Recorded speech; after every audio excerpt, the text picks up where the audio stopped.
जय गुरु दादा। जय गुरु जय गुरु।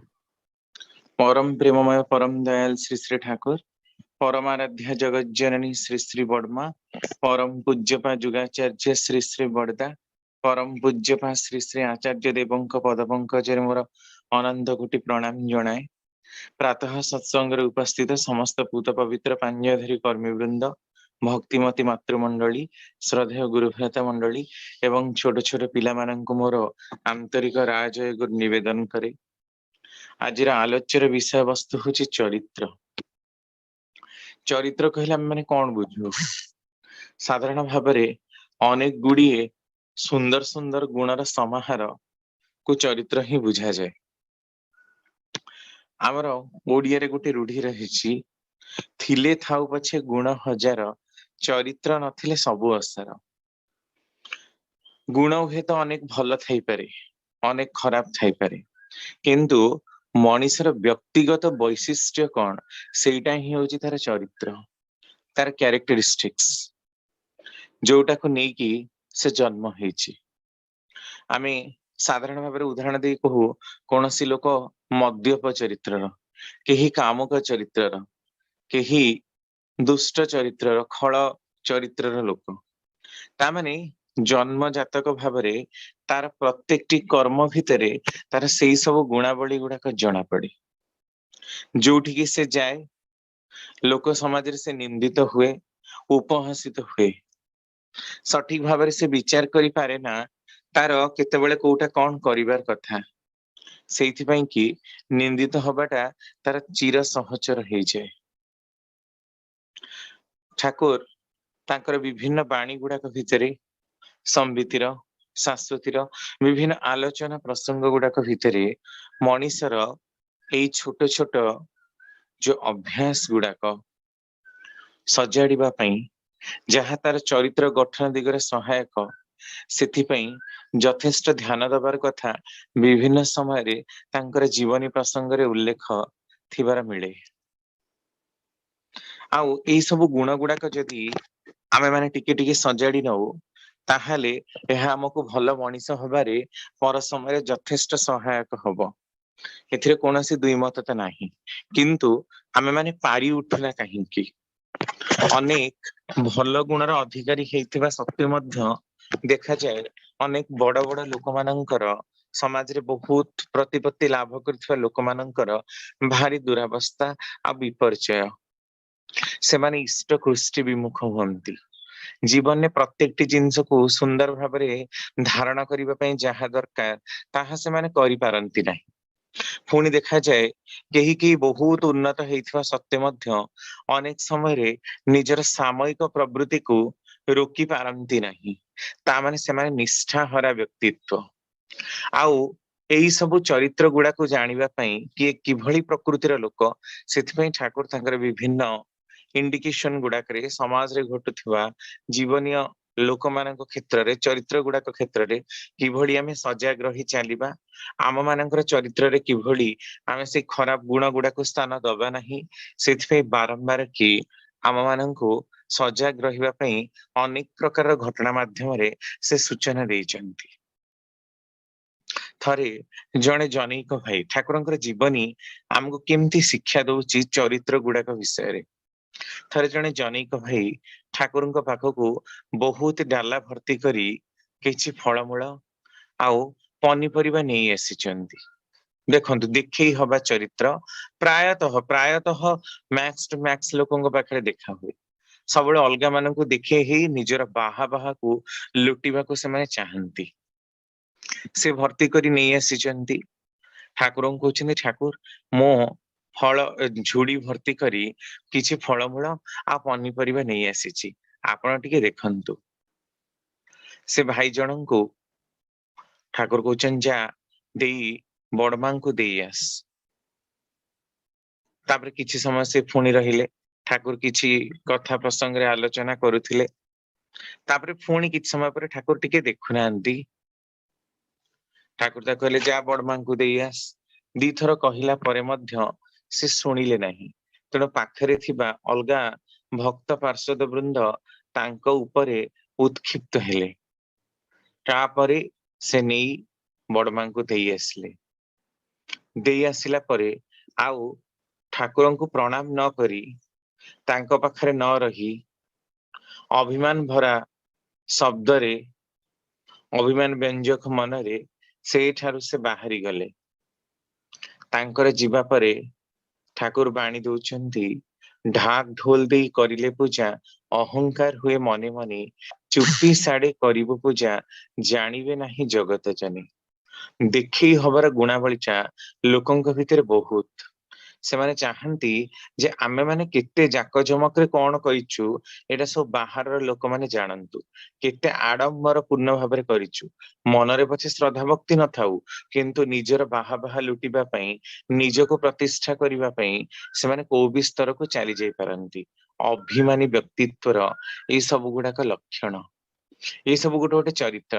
ଯେତେବେଳେ କିଏ କୌଣସି ଜାଗାକୁ ବୁଲି ଯାଆନ୍ତି କିଏ ଗୋଟେ କଣ ହାରମାଳ ନୂଆ କିଣିକି ଆଣି ପକାନ୍ତି କିଏ ଗୋଟେ ନୂଆ ଡ୍ରେସ ପିନ୍ଧନ୍ତି କିଏ ଆଉ କିଛି ଗୋଟେ ସଫଳତା ହାସଲ କରନ୍ତି ଚାରିଆଡେ ଖାଲି ନିଜର କଥାଟାକୁ ହିଁ ସେମାନେ ଗାଇ ବୁଲନ୍ତି କୌଣସି କଥାକୁ ପ୍ରଚାର କରିବାର ଆବଶ୍ୟକତା ନାହିଁ ତୁମର ନମ୍ର ସ୍ୱଭାବ ଆ ବ୍ୟବହାରରେ ଫୁଟି ଉଠିଲେ ତା ସ୍ୱତଃ ହିଁ ଲୋକଙ୍କ ପାଖରେ ପହଞ୍ଚିବ ଡାଳିମ୍ବ ପାଚିଲେ ହିଁ ଆପେ ଫାଟିବ ସେଟା ଡାଳିମ୍ବ ପାଚିଛି ବୋଲି କହିକି ଚାରିଆଡେ ପବ୍ଲିସିଟି କରିବାର କିଛି ଆବଶ୍ୟକତା ନାହିଁ ତେଣୁ ଏଇ ଯୋଉ ପ୍ରଚାର ସର୍ବସ୍ୱ ହବା ନିଜକୁ ଦେଖେଇ ହବା ଆଉ ନିଜକୁ ଅଲଗା ମାନଙ୍କ ଆଗରେ ବଡ ପ୍ରମାଣିତ କରିବାର ଅଭ୍ୟାସ ଯୋଉମାନଙ୍କର ଯେତେ ଦୂର ସେମାନଙ୍କର ପୂଜା ସାର୍ଥକ ହୁଏ ନା ସେମାନଙ୍କର କୌଣସି ବି ଜିନିଷ ଇଷ୍ଟଙ୍କ ପ୍ରୀତ୍ୟାର୍ଥେ ଗ୍ରହଣୀୟ ହୁଏ ନାହିଁ ସେଥିପାଇଁ ମଣିଷକୁ ଏଇ ସବୁ ସ୍ୱଭାବଟାକୁ ତ୍ୟାଗ କରିବା ଦରକାର ଏହା ପ୍ରାୟତଃ ଲୋକମାନଙ୍କ କ୍ଷେତ୍ରରେ ଦେଖାଯାଉଥିବା ଗୋଟିଏ ବିଷମ ଦୁର୍ବଳତା ଠିକ ସେଇଭଳି ଆହୁରି ବି ଅନେକ ଲୋକ ଅଛନ୍ତି ଯୋଉମାନେ କି ନିଜର ହିଁ ପ୍ରଶଂସା ଚାହାନ୍ତି ଚାରିଆଡେ ଡିଣ୍ଡିମ ଆଉ ନାଗରାକୁ ସେମାନେ ବାଡି ବୁଲନ୍ତି ଆମେ ଏଇଆ ଆମର ସେଇଆ ଆମେ ଚାହିଁଥିଲେ ଏମିତି କିଛି କରିଦେଇ ପାରିଥାନ୍ତୁ ସେମିତି କିଛି କରିଦେଇ ପାରନ୍ତୁ ଏଇ ପ୍ରକାର ଚରିତ୍ର ଯୋଉମାନଙ୍କର ସେମାନଙ୍କର ପ୍ରକୃତି ମଧ୍ୟ ଲୋକ ଦେଖନ୍ତି ଲୋକଙ୍କୁ ଦେଖେଇ ହବା ପାଇଁ କି ସେମାନେ କୋଉ ବି ସ୍ତରକୁ ଚାଲି ଯାଇ ପାରନ୍ତି ଆଉ ଯୋଗ୍ୟତା ଥାଇକି ମଧ୍ୟ ଯେଉଁମାନେ ସମୟାନ୍ଧ ଅବଶୋଷ ଆଉ ଅକୃତ କାର୍ଯ୍ୟତାର ଅଭିଯାତ୍ରୀ ହଉଛନ୍ତି ସେମାନେ ପାଖରେ ତାଙ୍କର ଯୋଗ୍ୟତା ଦକ୍ଷତା ଥାଏ କିନ୍ତୁ ସେମାନେ ସମୟର ମହତ୍ୱକୁ ବୁଝନ୍ତି ନାହିଁ ସେହି ପ୍ରକାରର ବ୍ୟକ୍ତି ମାନଙ୍କର ଚରିତ୍ରଟା କିନ୍ତୁ ସନ୍ଦେହ ସଂକୁଳ ଆପଣ ଦେଖିବେ ଆମ ଭାରତୀୟ ମାନଙ୍କ ଠାରେ ଏଇ ଚରିତ୍ରଟି ବହୁ ପରିମାଣରେ ଦେଖାଯାଏ ସମୟର ଜ୍ଞାନ ନାହିଁ ମନ ଇଚ୍ଛା ଯେତେବେଳେ ଯୋଉ କାମ କରିବାକୁ ସେମାନେ ଭଲ ପାଆନ୍ତି ସେ ମିଟିଂ ର ଆରେଞ୍ଜମେଣ୍ଟ ଠୁ ନେଇ ଦେଶ ବୈଦେଶିକ ସ୍ତରର ମିଟିଂ ହଉନା କାହିଁକି 5 ମିନିଟ 10 ମିନିଟ ନିଶ୍ଚିତ ରୂପେ ଡେରି ହେଇ ହିଁ ଯାଇଥିବ ବସ୍ ଆଉ ଟ୍ରେନ ର ଟାଇମିଂ ର ଚଳାଚଳ ହଉ ବା କୌଣସି ପ୍ରକାରେ କଥା ଦେଇ କଥା ନ ରଖିବାର କଥା ଆସୁ ସମୟଟାକୁ ଆମେ ମାନେ ଜୀବନରେ କେବେ ଗୁରୁତ୍ୱ ଦେଇ ହିଁ ପାରିନୁ ସେଥିପାଇଁ ସଫଳତା ମଧ୍ୟ ଆମ ମାନଙ୍କର ସେଇ ପ୍ରକାର ଆବେଗ ଦୃଷ୍ଟିକୋଣରେ ଆମକୁ ଚାହିଁ ନାହିଁ ଆଉ କେହି ଆମକୁ କେବେ ଧରେଇ ବି ନାହିଁ ଯେ ସମୟାନୁବର୍ତ୍ତୀ ନ ହବାର ଯୋଉ ଦୁଷ୍ଟ ଚରିତ୍ରଟା ଆମ ମାନଙ୍କର ଜୀବନଟାକୁ ଭବିଷ୍ୟତରେ କିଭଳି ନଷ୍ଟ କରି ଚାଲିଛି ତେଣୁ ସମୟକୁ ଯୋଉମାନେ ଜଗି ରଖି ଚାଲନ୍ତି ସେଇମାନଙ୍କର ଜୀବନରେ ହିଁ ସଫଳତା ଲକ୍ଷ୍ମୀ ଲାଭ ହୁଏ ନହେଲେ ସେମାନେ ବହୁତ ଗୁଡେ ଜିନିଷକୁ ହରାନ୍ତି ଏଇ ସାଧାରଣ ଇଷ୍ଟଭୃତି ଦବାର କଥାରୁ ହିଁ ଆପଣ ମାନେ ବିଚାର କରନ୍ତୁ ସମୟକୁ ଆମେ ଜଗୁନା ଠିକ ସମୟରେ ଉଠି ଇଷ୍ଟଭୃତି କରିପାରୁନା ପ୍ରାର୍ଥନା କରିପାରୁନା ସେଇ ଅନୁସାରେ ଆମେ ଯେତେ ସକାଳ 7ଟା 8ଟା 9ଟାରେ ସବୁ ଲୋକ ଅଛନ୍ତି ସବୁ ଡେରିରେ ଉଠନ୍ତି ଯେତେ ଡେରିରେ ଉଠିବେ ସେମାନଙ୍କର କାମ ଗୁଡାକ ମଧ୍ୟ ସେଇ ପ୍ରକାରର ବଢି ବଢି ଯିବ ମଣିଷର ପ୍ରକୃତିରେ କାମ ବେଶୀ ନଥାଏ ସମୟର ଅଭାବଟା ହିଁ ताकू काम रे बेसी पकई दिए बोली अनेक लोक कहती। अनेक नाई भाई आज गोटे दिन छुट्टी मिली आमर बहुत काम रही आम यही प्रकार करिया जो मानकर यही प्रकार चरित्र देखिए प्रायतः लोक इष्ट कर्म को डाकिले आपण कौनसी भी गोटे काम डाकंतु सांगे सांगे कहबे हमर एते काम एमती आमे जिबु सेमती जिबु एमती करिवु केते बाहाना करंती केते बाहानाबाजी करंती प्रकृति रे सेमानकर काम न थाए सेमाने काम गुडाକୁ पकेई रखी रखी ताकू जंजाल कर दी थांती तेणु जंजालग्रस्त जेतेबेले मनीष हब सेतेबेले आउ से कुआडे बाहरी परिबनी यदि प्रतिदिन जेतिकी काम रहिछि ताकू से सारी पारंता ताहले मास मास वर्ष वर्ष धरी काम गुडाक पड़ी रुहंतानी कि आउ एका बेले से गुडाक ता ऊपर प्रेशर हिसाब रे रुहंतानी आम ऊपर सब कामर बहुत प्रेशर थाए सेथिपई आमे काम करि पारना प्रकृत कथा ता नुहे आमे यथा समय रे काम गुडाक सारी पारुना तेणु ही से गुडाक पर पर समय रे पुंजीभूत हो जाए आ बहु गुडाए बा गंडाए काम हो जाए जेतेबेले पहाड़ भली काम हो जाए सेतेबेले ताको करिवो किपरि निश्चिंत रूप से गोटे दी दिन भितर सारिबाको हेले हमको सब काम बंद करी विभिन्न बाहाना को देखिबाको पड़िबो तापरे आमे घर पई भी समय देई पारुना बाहरे मध्य जोठी दरकार थाए सेथिपई मध्य समय देई पारुना एइटा ही प्रमाण करूची जे आम मानकर चरित्रटा किभଳି आलस्य संपन्न आउ असमयानुवर्तित्व र परिचायक तापर ठाकुर पुणी कहू जो मानकर आग्रह गुडाक आवेग स्लथ अर्थात स्लथ माने शिथिल जो मानकर आग्रह गुडाक अत्यंत शिथिल युक्त से माने प्राय ही इतस्ततः इप्सु हेइथांती इप्सु माने पाइबाकू इच्छा करुवा व्यक्ति इप्सा इच्छा आ इतस्ततः माने हला एणे तेणे से माने एणे तेणे विक्षिप्त भाव रे ही तांकर मनटाकू नियंती आउ जेउ माने इतस्ततः इप्सु से माने साधारणतः समयांध सहयोगिता आउ सुजोग हरा क्लांत और भाराक्रांतर ही होई उठंती अवशेष जोरा टिके पूर्वर कहूली जेहेतु से माने समयांध समय को जगंती नहीं एणे तेणे खाली तांकर मुह मारंती सेमानंकर निर्दिष्ट भाव निष्ठार सह संपादन करिवार इच्छाटा अत्यंत कम से माने कौनसी भी कार्य को ठीक रे सारी पारंती नहीं तेणु लक्ष्य योग्यता से मानकर थाई पारे से मानकर सहयोगितार कथा भी बहुत थाई पारे सुजोग भी तांका पाखरे बहुत आसे किंतु ए सब गुडाक थिबा सत्वे मध्य से माने क्लांत आउ भाराक्रांत जीवन बितांती तांकर शेष समय रे कारण सब गुडाक काम एका बेले पुंजीभूत ही तांको उपरे एकदम भाबरे ही प्रेशर को सृष्टि करे तेणु समय को जो माने जगी चलती नहीं से माने जीवन न बहुत किछि ही हरई दियंती तेणु रोज भोर उठिबा ता सहित जो समय जो प्रकार करणीय जो प्रकार दायित्व आसे समस्त कर्म को यदि सठिक भाव में मनीष निर्वाह करी चले जीवन व्यापी ताहले से अनेक गुड़े जिनस को आक्वायर करने को अर्जन करने को सक्षम हुए नहले तार अर्जन पटुता नष्ट हो जाए साधारण भाव में आम मैंने अर्जन पटु कहले बुझू धन रे अर्जनशील से किंतु मनीषर चरित्र बुझा पड़े ना से ठाकुर बाणी दौरान अर्जने पटु शास्त्री कार्ये सुंदर समापन ए देखी बुझिबु तार दक्षता केमन अर्जन रे पटु कहले कौन आम मैंने बुझ केवल कौन धन अर्जन करिबार जो माने पटु सेई माने ही अर्जन पटु ता नुह अर्जन पटुता मनीषर गोटे अमायिक गुण समस्ते अर्जन करि पारंती नहीं अनेकଙ୍କ पाखरे योग्यता दक्षतार कोनोसी अभाव नहीं तापरे भी से माने कुशल कौशली नुहंती दक्ष नुहंती निपुण नुहंती लोक संपर्क से मानकर न थाए तेणु से माने अनेक किछि हरांती तेणु अर्जन करने को हेले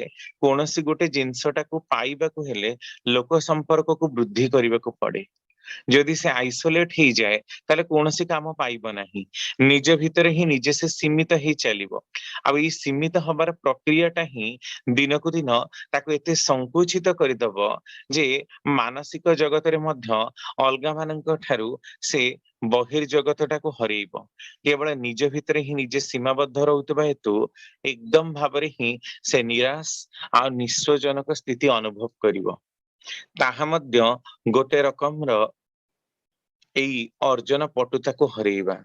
ମଣିଷ ଅର୍ଜନ କରେ ମଣିଷକୁ, ଅର୍ଜନ କରେ ଧନକୁ, ଅର୍ଜନ କରେ କର୍ମକୁ, ଅର୍ଜନ କରେ ଭାଗ୍ୟକୁ। ସବୁ ପ୍ରକାରର ଅର୍ଜନର ପଟୁତା ଯଦି ମଣିଷ ଭିତରେ ଉପଯୁକ୍ତ ଭାବରେ ନ ରୁହେ, ତାହେଲେ କର୍ମଫଳ ମଧ୍ୟ ସାଂଘାତିକ ଭାବରେ ସୃଷ୍ଟି ହୁଏ, ସମାଜରୁ ସେ ବହିର୍ଭୂତ ହୁଏ, ଲୋକ ସମାଜ ତାକୁ ଗ୍ରହଣ କରନ୍ତି ନାହିଁ, କେବଳ ନିଜ ଭିତରେ ହିଁ ନିଜେ ସେ ସୀମାବଦ୍ଧ ଆଉ ସଂକୁଚିତ ହେଇଯାଏ। ତେଣୁ ସମସ୍ତ ଜିନିଷକୁ ଅର୍ଜନ କରିବାରେ ଯାହା ଭିତରେ ପଟୁତ୍ୱ ରହିଛି, ଦକ୍ଷତା ରହିଛି, ଶାସ୍ତ୍ରୟୀ ଅର୍ଥାତ ହିସାବୀ, ପ୍ରତ୍ୟେକଟି କାର୍ଯ୍ୟକୁ ଯେ ହିସାବର ସହ କରିପାରେ, ଅନେକ ସମୟ ଏଇ ଗୁଣଟା ବି ଆମ ମାନଙ୍କର ଦେଖାଯାଏ ନା। ବିଶେଷତଃ ପୁଅ ପିଲାମାନଙ୍କର ଦେଖାଯାଏ ନା। ସେମାନେ ବେପରୁଆ ଢଙ୍ଗରେ ପ୍ରାୟତଃ ଟଙ୍କା ପଇସା ଇତ୍ୟାଦି ଖର୍ଚ୍ଚ କରି ଚାଲନ୍ତି, କାରଣ ଘରର ଦାୟିତ୍ୱଟା ଯେହେତୁ ନାରୀ ମାନଙ୍କ ଉପରେ ନ୍ୟସ୍ତ ଥାଏ, ତାଙ୍କର ଘରର ଦାୟିତ୍ୱରୁ ସତେ ଯେମିତି ରିଲାକ୍ସ ମିଳିଯାଇଛି ବା ଛୁଟି ମିଳିଯାଇଛି ବୋଲି ହିଁ ସେମାନେ ଭାବନ୍ତି। ଆଉ ଅନେକ ନାରୀ ମାନଙ୍କ ପାଖରେ ବି ଏଇ ବଦ ଖର୍ଚ୍ଚ କରିବାର ଗୁଣଟା ବହୁତ ପରିମାଣରେ ଦେଖାଯାଏ। ମିତବ୍ୟୟିତା ପ୍ରାୟତଃ ଦେଖାଯାଏ ନା। ଆଉ ଅନେକ ଲୋକ ଅଛନ୍ତି, ସେମାନେ ଏକଦମ କୃପଣ, ତାହା ମଧ୍ୟ ମିତବ୍ୟୟିତା ନୁହେଁ। କାମଟାକୁ ହିସାବ କରିବା, ତାର ଆଗଟା ଯେମିତି, ମୂଳ ମଝିରେ ସେମିତି, ଶେଷଟା ମଧ୍ୟ ସେମିତି, ଏଇ ପ୍ରକାରର ହବ, ଏମିତି କେହି ଦେଖିପାରନ୍ତିନି। ଦେଖିବେ ଆମ ମାନଙ୍କର ପ୍ରାୟତଃ ପ୍ରତ୍ୟେକଟି ଲୋକମାନଙ୍କର କାମ ଆଗଟା ବହୁତ ସୁନ୍ଦର ହେଇଥାଏ, ଇଣ୍ଟ୍ରୋଡକ୍ସନ ସମସ୍ତେ ବହୁତ ସୁନ୍ଦର ଲେଖନ୍ତି, କିନ୍ତୁ ମଝି ମନ ଇଚ୍ଛା, ଶେଷ ଆହୁରି ତାର ଆରକ କରିଦେଇଥାନ୍ତି। ସେ ସମୟର ସ୍ୱଳ୍ପତା ହଉ ବା ନିଜକୁ ରିପ୍ରେଜେଣ୍ଟ ଉପସ୍ଥାପନା କରିବାର ଶୈଳୀର କମି ହଉ, ନିଜ ଭାବରେ ନଷ୍ଟ କରିଦେଇଥାଏ। ସେ ବୁଝିପାରେ ନା କୋଉ ଭଳି ଭାବରେ କଣ କଲେ ତା ଭିତରେ ଏଇ ସବୁ ସୁନ୍ଦର ଗୁଡାକ ଜାଗ୍ରତ ହବ, ସୁନ୍ଦର ଗୁଣ ଗୁଡାକ ଜାଗ୍ରତ ହବ। ତେଣୁ ଅର୍ଜନ କରିବାରେ ଯୋଉମାନେ ଧୁରନ୍ଧର, ମାନେ କାମକୁ ଆଣିବାରେ, କାମକୁ ଗ୍ରହଣ କରିବାରେ, ସେ କାମ ଭିତରେ ଆପଣଙ୍କର ଧନ ଜନ ପ୍ରତ୍ୟେକଟି ଜିନିଷ ହିଁ ଆସିବ। ଅର୍ଜନୀ ପଟୁ ଶାସ୍ତ୍ରୟୀ କାର୍ଯ୍ୟ, ସୁନ୍ଦର ଭାବରେ ହିସାବ କରିବାର ଗୁଣଟା ଯଦି ନ ରହିଲା, ବଦମିଜାଜି ହେଲା, କୌଣସି କଥାକୁ ଠିକ ରେ ସେ ବିଚାର କରିପାରିଲା ନାହିଁ, ତାହେଲେ କାମଟି ସେଇଠି ପଣ୍ଡ ହବା ଉପରେ। ସୁନ୍ଦର ସମାପନ, ସମାପନଟା ବି ସୁନ୍ଦର ହବା ଦରକାର। ଆମେ ମାନେ ଅନେକ ସମୟରେ ଲକ୍ଷ୍ୟ ଭ୍ରଷ୍ଟ, ନିଷ୍ଠାଚ୍ୟୁତ ହଉଥିବା ହେତୁ ଆମ ମାନଙ୍କର କାମ ଗୁଡାକ ଭିତରେ ଆବିଳତା ଦେଖା ହୁଏ, ପଙ୍କିଳତା ଦେଖା ହୁଏ, ନିଷ୍ଠା ହରା ଗୁଣଟା ଆମ ମାନଙ୍କର ଚିର ସହଚର ହୁଏ। ଆଣୁ ତ, କିନ୍ତୁ ପକେଇ ରଖୁ ଅନେକ ସମୟ। ଯୋଉ ସମୟରେ ଯେମିତି କରିବାର କଥା, ତାହା ସେଇ ସମୟରେ ଆମେ କରୁନା। ଆଳସ୍ୟକୁ ପ୍ରଶ୍ରୟ ଦଉ ବୋଲି ଆମେ କୌଣସି କାର୍ଯ୍ୟକୁ ସୁନ୍ଦର ଭାବରେ ସମାପନ କରିବାଟା ହୁଏ ନା। ଖୁବ କମ ଲୋକଙ୍କ ପାଖରେ ଦେଖାଯାଏ ଏଣ୍ଡିଙ୍ଗ ପଏଣ୍ଟଟା ମଧ୍ୟ, କନକ୍ଲୁସିଭ ପଏଣ୍ଟଟା ମଧ୍ୟ ବହୁତ ସୁନ୍ଦର ହେଇଥାଏ। ଯେମିତି ତାଙ୍କର ପ୍ରଥମ, ମଝି ମଧ୍ୟ ସେମିତି, ଶେଷ ମଧ୍ୟ ସେମିତି। ଏଇଟା ଦେଖିକି ହିଁ ବୁଝାଯାଏ ଲୋକର ମାନସିକ ଧରଣଟା କି ପ୍ରକାରର। ମାନସିକତା ଯୋଉମାନଙ୍କର ଉଚ୍ଚ, ଯୋଉମାନେ ସୁକେନ୍ଦ୍ରିକ, ଯୋଉମାନେ ନିଷ୍ଠାଯୁକ୍ତ, ସେଇମାନଙ୍କର ହିଁ ଜୀବନରେ ସଫଳତାର ଲକ୍ଷ୍ମୀ ସଦା ସର୍ବଦା ଜାଗ୍ରତ ହେଇକି ଥାନ୍ତି। ସେ ଯୋଉଠିକି ମଧ୍ୟ ଯାଆନ୍ତି, କାମକୁ ହାସଲ ମଧ୍ୟ କରନ୍ତି, ତାକୁ ଆଣନ୍ତି ଆଉ ସାରନ୍ତି ମଧ୍ୟ ଉପଯୁକ୍ତ ଭାବରେ। ତେଣୁ ଏଇ ଯୋଉ ଟିକି ଟିକି ଗୁଣ ଗୁଡାକ ଯଦି ମଣିଷ ଭିତରେ ସୁନ୍ଦର ଭାବରେ ନ ରହିଲା, ସଜାଗ କରି ନ ତୋଳିଲା ସେ ନିଜ ଭିତରେ, ତାହେଲେ ତାର ସବୁ କିଛି ହିଁ ନଷ୍ଟ ହେଇଗଲା ବୋଲି ଭାବିବାକୁ ହବ। ମଣିଷର ପଥଟା ଏକଦମ ଭାବରେ କେବେ ନଷ୍ଟ ହେଇଯାଏ ନା। ଖରାପ ଚିନ୍ତା ଆସିଲେ, ଦୁଶ୍ଚିନ୍ତା ଆସିଲେ, କାମକୁ ସଠିକରେ ପରିଣତ ନ କରି ପାରିଲେ ହିଁ ଯେ ତାର ଚରିତ୍ରଟା, ତାର ବ୍ୟକ୍ତିତ୍ୱଟା ନଷ୍ଟ ହେଇଗଲା, ତା ନୁହେଁ। ଯେଭଳି ଫଳ ପଚି ସଢି ଗଲେ ମଧ୍ୟ ତାକୁ ସାଇଡ ରୁ କାଟି ଦେଇ ଖାଇ ହୁଏ, ଠିକ ସେଇଭଳି ମଣିଷର ଚରିତ୍ରଟା ମଧ୍ୟ। ଗୋଟିଏ ଖରାପ କାମ କରିଦେଇଛି ବୋଲି ତାର ଯେ ମୁକ୍ତି ପାଇବାର ବାଟଟା ଏକଦମ ଭାବରେ ବନ୍ଦ ହେଇଯାଇଛି, ତା ନୁହେଁ। ଦିନକୁ ଦିନ ଯେତେ ସେ ଯୋଗ୍ୟ ଆଉ ଦକ୍ଷ ହେଇ ଉଠିବ, ସେତେ ହିଁ ଏଇ ପାପ ପ୍ରବୃତ୍ତି ଗୁଡାକୁ କାଟି ବହୁତ ଉପର ସ୍ତରକୁ ଯିବାର କ୍ଷମତା ତା ଭିତରେ ସ୍ୱତଃ ସ୍ଫୂର୍ତ୍ତ ଜାଗି ଉଠିବ। ତେଣୁ ମଣିଷ ଭିତରେ ଏଇ ସୁନ୍ଦର କ୍ଷମତାଟାକୁ ଜାଗ୍ରତ କରିବାକୁ ହେଲେ ତା ଭିତରେ ଦରକାର ନିଷ୍ଠା, ଆନୁଗତ୍ୟ ଆଉ କୃତି ସମ୍ବେଗ, ଯାହାକି ଚରିତ୍ରର ଅଙ୍ଗାଙ୍ଗୀ ଅଂଶ। କୌଣସି କାର୍ଯ୍ୟକୁ ସୁନ୍ଦର ଭାବରେ ସମାପନ କରିବାକୁ ହେଲେ ତାକୁ ହବାକୁ ପଡିବ ନିଷ୍ଠାଯୁକ୍ତ। ଆଉ ଇଷ୍ଟଙ୍କର ଅନୁସରଣ ପୂର୍ବକ ଗମନ ଯାହା ଭିତରେ ନିହିତ ରହିଛି ତାହା ହେଲା ଆନୁଗତ୍ୟ। ସାଧାରଣ ଭାବରେ ଆନୁଗତ୍ୟ କହିଲେ ଆମେ ମାନେ ଭଲ ପାଇବାକୁ ହିଁ ବୁଝୁ, କିନ୍ତୁ ଇଷ୍ଟଙ୍କୁ ଅନୁସରଣ ନ କଲେ ତାଙ୍କ ପ୍ରତି ଭଲ ପାଇବାଟା ଆସେ ନା। ମଣିଷ ସୁକେନ୍ଦ୍ରିକ ନହେଲେ ସେ ମେଣ୍ଟାଲି ପ୍ରଷ୍ଟିଟ୍ୟୁଟେଡ ବା ମାନସିକ ବିକେନ୍ଦ୍ରିକ ହୁଏ। ଆଉ ଯେତେ ହିଁ ନିଷ୍ଠା ହରା ହୁଏ, ମାନସିକ ବିକେନ୍ଦ୍ରିକ ହୁଏ, ତାର କୌଣସି କାର୍ଯ୍ୟ ସୁନ୍ଦର ଭାବରେ ସମାପନ ହେଇପାରେ ନା। ତେଣୁ ତାର ଦାମ୍ପତ୍ୟ ଜୀବନରେ, ପାରିବାରିକ ଜୀବନରେ ପ୍ରତି ପଦ ପଦକ୍ଷେପରେ ମଧ୍ୟ ଦେଖାଯାଏ ବିରୋଧାଭାସ। ଆଉ ଏଇ ବିରୋଧାଭାସଟା ହିଁ ତାକୁ ସବୁ ସମୟରେ ମାନସିକ ଦୁଶ୍ଚିନ୍ତାର ଅଧିକାରୀ କରାଏ। ବାରମ୍ବାର କି ମାନସିକ ଦୁଶ୍ଚିନ୍ତା ଗ୍ରସ୍ତ ହଉଥିବା ହେତୁ ଶାରୀରିକ ଆଉ ମାନସିକ ଭାବରେ ସେ ଅନେକ ରୋଗକୁ ବହନ କରି ଚାଲେ। ଆଉ ତାକୁ କୁହାଯାଏ ରୋଗକାରୀ ଚରିତ୍ର। ରୋଗ ସୃଷ୍ଟିକାରୀ ବ୍ୟକ୍ତିତ୍ୱର ଗୋଟେ ଜ୍ୱଳନ୍ତ ନିଦର୍ଶନ ସିଏ। ଯୋଉମାନଙ୍କ ଭିତରେ ଯେତେ ରୋଗ ବ୍ୟାଧି ଆପଣ ଦେଖିବେ ସେତେ ହିଁ ସେତେ ବିକେନ୍ଦ୍ରିକ ସେ। ତାର ମସ୍ତିଷ୍କ କୌଣସି ଗୋଟିଏ ଦିଗରେ କେନ୍ଦ୍ରିକତା ଲାଭ କରି ପାରିନି। ତେଣୁ ହିଁ ମାନସିକ ସ୍ତର ବିକ୍ଷିପ୍ତ ଆଉ ରୋଗଗ୍ରସ୍ତ, ଜଞ୍ଜାଳଗ୍ରସ୍ତ, ଚିର ରୁଗ୍ଣ ଅବସ୍ଥା ଭିତର ଦେଇ ହିଁ ସେ ଗତି କରେ। ଏଥିରୁ ବୁଝିବାକୁ ପଡିବ ଯେ ସେ ମାନସିକ ଭାବରେ ରୋଗଗ୍ରସ୍ତ ଚରିତ୍ରର ବ୍ୟକ୍ତିତ୍ବ। କାରଣ ମାନସିକ ବ୍ୟାଧି ତାକୁ ଗ୍ରାସ କରିଥିବା ହେତୁ ଶାରୀରିକ ଭାବରେ ସେଗୁଡାକ ଏକ୍ସପ୍ରେସ ହେଇ ହେଇ ଚାଲିଛି। ତେଣୁ ମଣିଷ ଯଦି ଉପଯୁକ୍ତ ଭାବରେ ନିଷ୍ଠା, ଆନୁଗତ୍ୟ ଆଉ କୃତି ସମ୍ବେଗ କରିବାର ଆବେଗଟାକୁ ନ ବଢାଏ, ଯୋଉ ସମୟରେ ଯାହା ସାରିବାର କଥା ତାହା ଯଦି ସେ ନ ସାରେ, ତାହେଲେ କିନ୍ତୁ ସେ ଠକିଯାଏ। ତାର ଉନ୍ନତି ହବା ପରିବର୍ତ୍ତେ ଅବନତି ଦିନକୁ ଦିନ ହେଇ ହେଇ ଚାଲିଥାଏ। ତେଣୁ ଯୋଉମାନେ ଏଇ ପ୍ରକାରର, ସେମାନଙ୍କର ଚରିତ୍ରକୁ ଧପ୍ପାବାସ ଚରିତ୍ର ବୋଲି ମଧ୍ୟ କହନ୍ତି। ଅଲଗା ମାନଙ୍କୁ କେବଳ ଠକିଲେ, ଭଣ୍ଡିଲେ, ପ୍ରତାରଣା କଲେ ହିଁ ଯେ ଧପ୍ପାବାଜି ଚରିତ୍ର, ତା ନୁହେଁ। ଲୋକମାନଙ୍କଠୁ ଧପେଇ ମାରି ଖାଇବାର ଅଭ୍ୟାସ ତ ଅନେକ ଲୋକଙ୍କର ରହିଛି।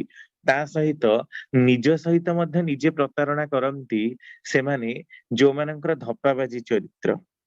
ଆଉ ସେମାନଙ୍କର ଭିତ୍ତିଟା ସମ୍ପୂର୍ଣ୍ଣ ରୂପରେ ଦେଖିବେ, ଯୋଉମାନଙ୍କର ଏ ପ୍ରକାର ଚରିତ୍ର, କଥା ଦେଇ ଯୋଉମାନେ କଥା ରଖି ପାରନ୍ତି ନାହିଁ, କାମକୁ ଯଥା ସମୟରେ ସାରି ପାରନ୍ତି ନାହିଁ, ସେମାନଙ୍କର ଭିତ୍ତିଭୂମିଟା ସମ୍ପୂର୍ଣ୍ଣ ରୂପରେ ମିଥ୍ୟା ଉପରେ ହିଁ ପର୍ଯ୍ୟବେସିତ ଥାଏ। ସେମାନେ ଦକ୍ଷ କିମ୍ବା ବୁଦ୍ଧିମାନ ନୁହନ୍ତି, ବରଂ ଦାମ୍ଭିକ ତୋଡ଼ରେ ଚୌକସ ହିଁ ସାଧାରଣତଃ। ଦାମ୍ଭିକତାକୁ ବହୁ ଭାବରେ ପ୍ରଦର୍ଶନ କରନ୍ତି, କିନ୍ତୁ ଲୋକମାନଙ୍କ ପାଖରେ ସେମାନଙ୍କର ଚରିତ୍ରତା ଅତ୍ୟନ୍ତ ନୀଚ ଧରଣର ହେଇଥାଏ। କେବଳ ମିଛ କହି କହି ସମୟକୁ ଗଡେଇବା, ଠକେଇବା, ଏଇ ସବୁଟା ହିଁ ତାଙ୍କର ଅଭ୍ୟାସ। ଯେମିତି ଆମ ମାନଙ୍କ ଭିତରେ ବି ଏହା ବହୁଳ ପରିମାଣରେ ଦେଖାଯାଏ। ଆମକୁ ଯଦି କୌଣସି ଗୋଟେ ଜାଗାରେ ଡକାଯାଇଥିବ, ହଁ ଭାଇ ମୁଁ ଯାଉଛି ବୋଲି ଯୋଉ କଥାଟାକୁ କହୁଛି, ପ୍ରକୃତରେ ସେ ଘରୁ ବାହାରି ନାହିଁ, କିନ୍ତୁ ସେ 2 ମିନିଟରେ ଯାଇକି ପହଞ୍ଚିଯିବ। ସେ ଜାଗା କୋଉଠି ଥିବ, 2 ମିନିଟରେ ଯାଇ ପହଞ୍ଚିଯିବ। ଏଇଟା ଦେଖନ୍ତୁ ମିଥ୍ୟା ଉପରେ କେମିତି ପର୍ଯ୍ୟବେସିତ ଆମ ମାନଙ୍କର ଭିତ୍ତିଟା। ଭିତ୍ତିଭୂମି ଯଦି ମଣିଷର ନଷ୍ଟ ହେଇଯାଏ, ଜୀବନୀୟ ସନ୍ଧିଶ୍ଚା ମଧ୍ୟ ମଣିଷ ଭିତରେ ଶ୍ଲଥ ହେଇଯାଏ। ଆଉ ସେ ବିଶେଷ ଦୂର ଯାଇପାରେ ନା। ସେଇଟା ହିଁ ତାକୁ ନିଜ ଭିତରେ ନଷ୍ଟ କରିଦିଏ। କାରଣ ମଣିଷର ଭିତ୍ତିଭୂମିଟା ସତ୍ୟ ଉପରେ ଯଦି ପର୍ଯ୍ୟବେସିତ ହୁଏ, ତାହେଲେ ସେ ଅନେକ ଦୂର ଯାଇପାରେ। କାରଣ ମିଛ କହି କହି ସେ ମିଛୁଆ ରାଧୁଆର ଗପଟା ଆମେ ପିଲାମାନେ ସବୁ ଖୁବ, ମାନେ ପିଲା ବେଳେ ଖୁବ ଭାବରେ ହିଁ ପଢିଛୁ। ମାନେ ଦିନେ ସତକୁ ସତ ଆସିକି ତାକୁ ବାଘ ଖାଇଦେଲା। ସବୁଦିନ ସେ ବାଘ ଖାଉଥିଲା ବୋଲିକି ଲୋକଙ୍କୁ ଚିତ୍କାର କରି ଡାକୁଥିଲା। ସେମିତି ଯୋଉମାନଙ୍କର ଭିତ୍ତିଟା ମିଥ୍ୟା ଉପରେ ରହିଛି, ମିଥ୍ୟା ଶବ୍ଦର ଆଉ ଗୋଟେ ଅର୍ଥ ମଧ୍ୟ, ମିଥ୍ ଧାତୁର ଅର୍ଥ ଯାହା ନଷ୍ଟ କରେ। ନିଜର ଚରିତ୍ରକୁ ଯୋଉମାନେ ନଷ୍ଟ କରି କରି ଚାଲନ୍ତି, ସେଇମାନେ लास्ट को पूरा खोखला हो जाती, दुर्बल चरित्र हो जाती, सेमानक भितर आउ किछि करिबा आ कहिबा बाकी न थाए। कारण लोक समाज रे लोक जनमानस भितरे से माने एकदम भाबरे निंदनीय हुंती, नष्टयुक्त हुंती, चरित्र हीन भाबरे परिगणित हुंती। से बहुत भल भाबरे फेमस हो जाती से परिवेश रे जे लोकटी होची धप्पाबाज चरित्र, निये पैसा किंतु दिए ना, कथा केवल चिकण चिकण कुहे, काम किंतु करे ना। आ परिशेष रे सेमानकर गोटे गुण हुए, आइदर लोक मानक हाथ रे से माने बद्ध हुअंती, नहले निजकु निजे आत्महत्या करिकि सारी दियंती। देखंतु, कथा देई कथा न रखिबा, निष्ठार सह काम को संपादन न करिबा, मिछ कथा कही मिथ्या उपरे जो मानकर भित्ति भूमि से माने किभली गुरुतर अवस्थार शिकार हुंती, निजको ही निजे हत्या करंती बा अलगा मानक द्वारा बद्ध हुंती। एटा को प्रकार कथा जदि मनीष निजर एई टिकी टिकी गुणावली गुडा को सजाड़ी दउथांता, कथा देई टिके कथा रखंता, जहा कहूची से कथारे जदि सत्यता थांता, ताहले केते परिमाणर वर्ती जानता। प्रायतः भाबरे आमे परिवेश रे अनेक लोक माननकु देखु, टंका मागिकी नियंती आउ फेरांती नहीं, कहिथिबे 2 दिन परे आनिकी देई देबे, से 2 दिनटा 2 वर्ष गला परे मध्य सेमान फेरीबार ना धरंती नहीं। एथिरे लोक समाज रे समस्ते ही जानती जे से एई प्रकार चरित्र, तापर तार प्रकृत गुरुतर असुविधा बेले ताको अब केही साहाय्य करंतीनी, अनायासरे तार प्राण चली जाए। किंतु ठाकुर एटा विशेष भाबरे माने ध्यान देबाको कहिचंती, जदि आमे कोनसी काम सठिक समय न पारुछु, ताहले आमे ताको इन्फॉर्म करिबा दरकार, जस्ट माने पूरा यथेष्ट पूर्वरु इन्फॉर्म करिबा दरकार। तांको सामने रे जाईकी हाथ जोड़ी आमे प्रार्थना करिबा दरकार जे आमे आपनको काम आज्ञा एतिकी समय सारी पारिनु, आउ हमको 5 दिन दियंतु बा 10 दिन दियंतु, आमे कामटी सारिबु। आ सारिबु माने सारिबु, सेठी 5 दिन देकी किंतु आउ 50 दिन गडेइले चलिबनी। जदि एई प्रकारर लोकंकर विश्वास हरऊ, ताहले निजर गोड़रे ही निजे कुराड़ी मारिबा संगे समान हबो। काम तो हासिल करिबुनी, बरम निंदित ही निजर अपभ्रंश को निजे ही डाकी आनिबु, आत्महत्यार प्रवणताटा सुंदर भाबरे पळेई आसीबो। तेणु एटा आमे माने निजे विचार करिबा जे आम मानक पाखरे कथा देई कथा रखिबार गुरुत्वटा केते दूर हबा दरकार, आमे माने निजे केते दूर योग्य हे उठिबा दरकार, यथा समय रे कथा को निर्वाह जदि आमे करि न पारु,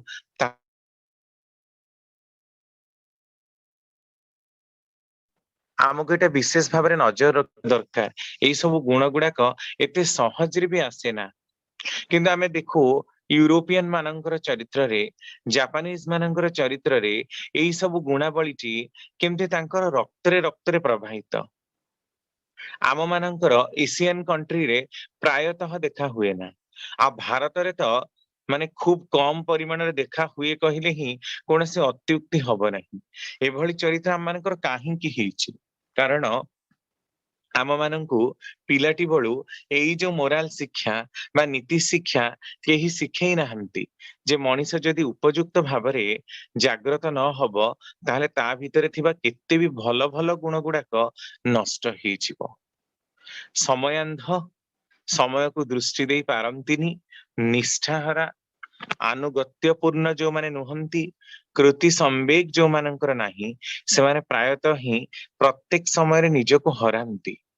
आउ एई हरेई हरेई चालिबार गुणटा ही तांको बहु परिमाण रे अलगा पाखरु विताड़ित कराए, हतादार कराए। लोक निंदार भयरे, लोक लज्जार भयरे से माने समाजरु बहिष्कृत हुअंती। आ एइटा ही तांकर अधपतन प्रमुख कारण हुए। तेणु यथा संभव जेते दूर पारा जाए कथा देई कथा रखिबा ता गोटे विशेष गुण करी मनीष तोली पकेइबा दरकार, नहले द्वंद्वी वृत्ति को प्रश्रय देले ता अपमान और लज्जित हब। आ एई कथा जदि हमको कि धरेई भी दिए, आपण देखिबे एई प्रकार लोकंकर चरित्र कथारे कथारे ठाकुर बाणी दउचंती, कथारे कथारे जो मानकर प्रतिज्ञा, कथारे कथारे जो मानकर दंभ, निश्चय जान जे से लोक होउची ठक्की बाजीर चरित्र। सांगे सांगे देखिबे राण नियम पकेई देबे, हे ମୁଁ ଏମିତି କରିଥିଲି ସେମିତି କରିଥିଲି, ମୁଁ ବା ସତ କଥା କହୁଛି, ରାଣ ପକେଇ କହୁଛି, ମତେ ଆସିଲା ବେଳେ ବା ଡେରି ହେଇଗଲା, ମୁଁ କଣ ବାହାରିନି, ମୁଁ ଚେଷ୍ଟା କରିଛି ମାନେ ନିଜକୁ ସଫେଇ ଦବା ପାଇଁ, ନିଜର ଭୁଲକୁ ଲୁଚେଇବା ପାଇଁ, ତ୍ରୁଟିକୁ ଲୁଚେଇବା ପାଇଁ ଅଲଗା କେତେ କଣ ଲୋକଙ୍କର ସେମାନେ ଦ୍ୱାହି ଦିଅନ୍ତି, କାମର ଦ୍ୱାହି ଦିଅନ୍ତି, କାରଣ ନିଜର ସାମାନ୍ୟ ଆଳସ୍ୟତା, ସାମାନ୍ୟ ଦୋଷଦର୍ଶିତା, ସାମାନ୍ୟ ତ୍ରୁଟିଯୁକ୍ତତା ଗୁଣକୁ ଲୁଚେଇବା ପାଇଁ କେତେ କଣ ସେମାନେ ଦ୍ୱାହି ଦିଅନ୍ତି। ଆଉ ଏଇଟା ହିଁ ତାଙ୍କ ମାନଙ୍କର ସବୁଠୁ ବଡ ଖାପଛଡା ଅଭ୍ୟାସ ରୂପରେ ପରିଚିତ କରାଏ। କେହି ଯଦି ତାଙ୍କୁ କୌଶଳ କ୍ରମେ ଧରେଇ ମଧ୍ୟ ଦିଅନ୍ତି ତାଙ୍କର ଦୋଷଟି, ସେମାନେ ତାକୁ ଗ୍ରହଣ ତ କରନ୍ତି ନାହିଁ, ବରଂ ଚିହିଁକି ଉଠନ୍ତି। ଯଦି କେହି ତାକୁ ଏକଥା କୁହେ ଯେ ଭାଇ ଆପଣ 7ଟାରେ ସତ୍ସଙ୍ଗକୁ ଆସିବା ପାଇଁ କହିଥିଲେ, ଆପଣ ମାନେ ସବୁ ଠିକରେ ଆସିଲେନି, ତେଣୁ ସତ୍ସଙ୍ଗ 7:30ରେ ଆରମ୍ଭ ହେଲା, ଦେଖିବେ ସବୁ ସେ ଲୋକମାନେ କେମିତି ପୁରା ରାଗିକି ଫଁ ଫଁ ହେଇଯିବେ, ଆଉ କଥାବାର୍ତ୍ତା କରିବେନି। ଆମ ଘର ମାନଙ୍କରେ ବି ଆମେ ଦେଖୁ ସେମିତି, ବାହାରେ ବି ସେମିତି। ମୋ ଉପରେ କରୁଛି, ଆଜି ଗୋଟେ ଦିନ ଆସିଲିନି ବୋଲି ମତେ ଏମିତି କହୁଛ, ମୁଁ ସବୁଦିନ ଆସୁଥିଲି, ମୋର ସେମିତି କାମ ପଡିଗଲା। ମାନେ ଆଉ ମାନେ ସେ ରାଗିବାର ତାଙ୍କର ଆଉ ସୀମା ନଥାଏ। ତାମାନେ ନିଜର ଦୋଷକୁ ସେମାନେ ନିଜେ ଗ୍ରହଣ କରିପାରନ୍ତିନି। ଦ୍ୱନ୍ଦ୍ୱି ବୃତ୍ତି ଥିବା ଚରିତ୍ର ମାନଙ୍କର ମନ ଆଉ ମୁହଁଟା କେବଳ କପଟିର ହିଁ ଚରିତ୍ର। ନିଜର ଜୀବନରେ ବି ସେମାନେ କାମକୁ ସେମିତି କେବେ ଖାପ ଛଡା ହିସାବରେ ଦେଖନ୍ତି, ପ୍ରଶ୍ରୟ ଦିଅନ୍ତି ନାହିଁ। ସେଥିପାଇଁ ଯଥା ସମୟରେ ଯୋଉ କାର୍ଯ୍ୟ ହାସଲ କରିବାର କଥା ତା କରିପାରନ୍ତି ନାହିଁ। ଆଳସ୍ୟାମୀ, ଠକାମୀ ଚରିତ୍ର, ଆଉ ବହିର୍ ଜଗତରେ ମଧ୍ୟ ସେଇଟା ଦୃଢ ଭାବରେ ପରିଦୃଷ୍ଟ ହୁଏ, ଯୋଉଟା କି ଲୋକ ନିନ୍ଦିତ ଚରିତ୍ର।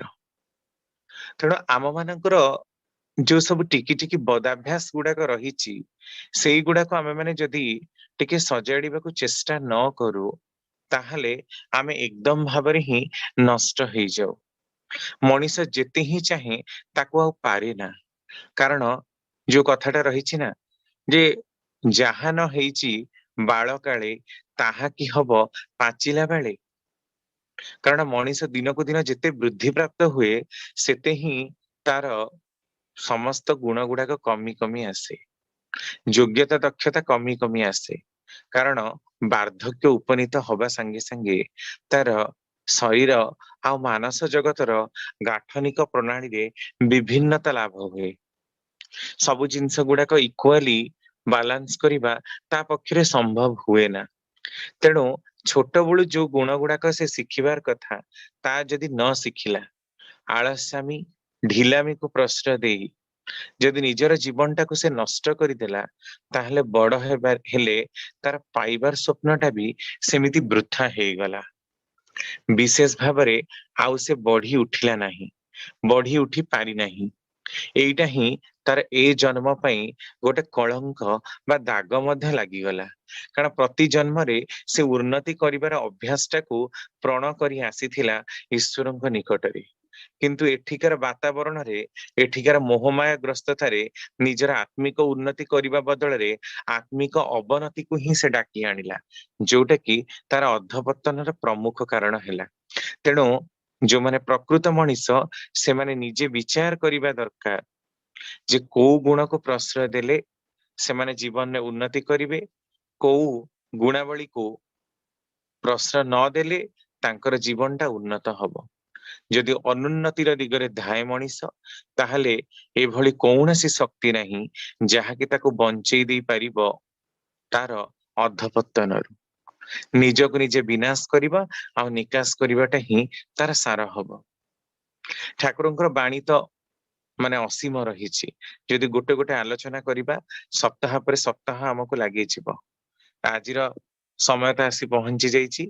ଆମେ ପର ସମୟରେ ଆହୁରି ଚରିତ୍ରରେ, ମଣିଷର ଚରିତ୍ରରେ ଥିବା ବିଭିନ୍ନ ଗୁଣାବଳୀ ଗୁଡାକ କେମିତି ତାକୁ କୋଉଟା କ୍ଷତି ପହଞ୍ଚଉଛି, କୋଉଟା ତାକୁ ଭଲ କାର୍ଯ୍ୟ କରିବାରୁ ରୋକି ଦଉଛି, ସେଗୁଡାକରେ ବିଶେଷ ଆଲୋଚନା କରିବା। ଜୟ ଗୁରୁ ଦାଦା। ଜୟଗୁରୁ।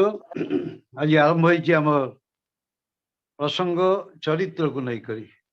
ବାସ୍ତବିକ ଏଇ ସମ୍ପର୍କରେ ଶ୍ରୀ ଶ୍ରୀ ଠାକୁରଙ୍କର ଯେ ଅନେକ କଥା ଅଛି, ଏତିକି ମାନେ ଆମେ ମାନେ ବୁଝିଛୁ। ଭାବ ଯେତେବେଳେ ମଣିଷର ସୃଷ୍ଟି ହୁଏ, ତାର ଭାଷା ମଧ୍ୟ ସେଇ ଅନୁଯାୟୀ ନିୟନ୍ତ୍ରିତ ହୁଏ। ଭାବରୁ ଭାଷା, ଭାଷାରୁ ଆସେ କର୍ମ, ତା କର୍ମ ସମ୍ପାଦନ କରିବାର ପ୍ରବଣତା ମଧ୍ୟ ସେଇପରି ହେଇ ଉଠେ। ଆଉ ଏଇ କର୍ମ କରୁ କରୁ ତା ଅଭ୍ୟାସରେ ପରିଣତ ହେଇଯାଏ। ଅଭ୍ୟାସ ରେ କଲୁ କଲୁ ତାର ଆରମ୍ଭ ହୁଏ ଚରିତ୍ର। ତେଣୁ ଗୋଟେ ଲୋକର ଚରିତ୍ର ବାସ୍ତବିକ ତାର ଭାବ ଭାଷା କର୍ମ ଏବଂ ଅଭ୍ୟାସ ଉପରେ ନିର୍ଭରଶୀଳ। ଏହି ସମ୍ପର୍କରେ ଶ୍ରୀ ଶ୍ରୀ ଠାକୁରଙ୍କର ଅନେକ କଥା ମଧ୍ୟ କୁହାଅଛି, କି ଆଗାମୀ ସମୟରେ ନିଶ୍ଚିତ ଆମେମାନେ ଆଲୋଚନାର ପରିସରଭୁକ୍ତ କରିବା। ଏବଂ ଆଜି ଗୋଟେ ଚତୁର୍ଦିଗରେ